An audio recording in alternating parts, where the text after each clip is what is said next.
Hey, what's good? It's Ace from pfadvice.com. Like, share, subscribe, get notified, hit the bell, leave a comment. Our channel is growing. Be a part of it.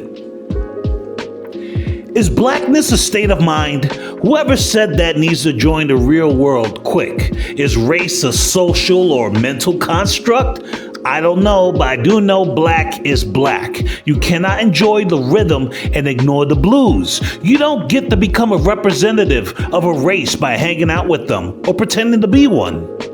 Some of the greatest experts on black people are those who avoid them at all costs.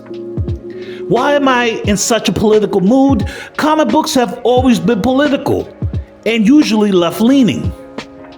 Only those who don't read them don't know that. And on several occasions, very famous white characters became black to understand the black experience, only to become white later again. In Superman's girlfriend, Lois Lane, number 106 in 1970, Superman used the machine to make Lois Lane a black woman so she could win a Pulitzer and understand blackness. Frank Castle, the Punisher, a white man, also temporarily became a black man in a story Marvel Comics does not want you or anyone else to remember.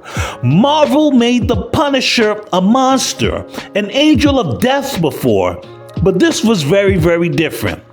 It was a weird, insulting, ham-fisted take on race politics where the Punisher learns what it means to be a black man, only he does not learn very much. It is very hard to find physical copies of the storyline, and Marvel wants you to remember to forget it. In 1991, writers Mike Baron and Mark McLaurin wrote The Final Days of the Punisher, which ran from issues number 59 through number 62. The Kingpin hires a criminal to tear apart Frank Castle's life. Frank is arrested by the police and sent to prison. Jigsaw attacks Frank and he cuts up Frank's face, scarring and disfiguring Frank. So Frank then breaks out of prison.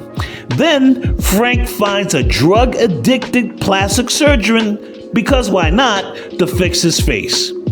The surgeon heals Frank's face, but also darkens his skin tone and makes him a black man. Why? I don't know.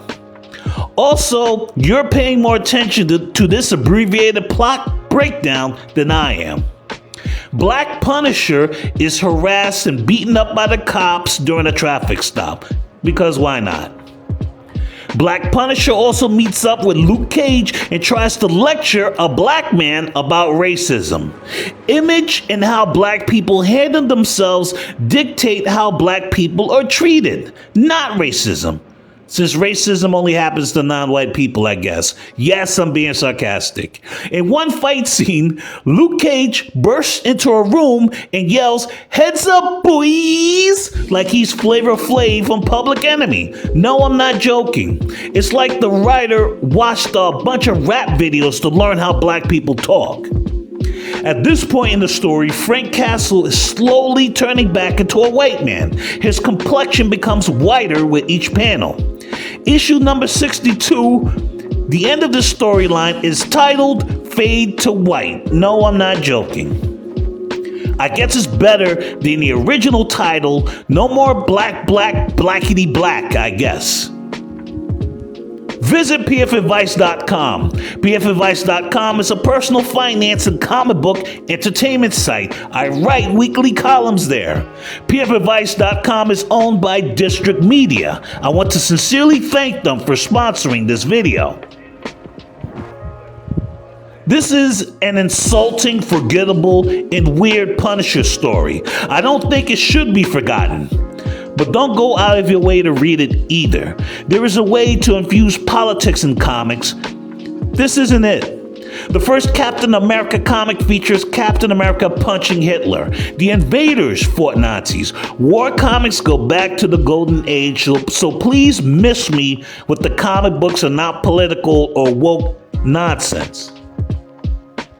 The Punisher comics always tackles local street politics, crime, government bureaucracy, and the ineptness of the justice system and social services. The best Punisher stories show how the victims of crime are stopped by bureaucracy when seeking justice. Frank Castle experimenting with temporary blackness was just a bad idea. I recommend that you read the 2004 Punisher Max series for a pure uncut Punisher. I've been reading Punisher stories since the 1980s, but I love that run.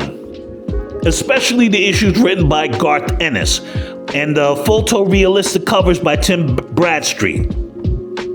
It's about the Punisher as an unrepentant killer of killers, and it's an awesome run.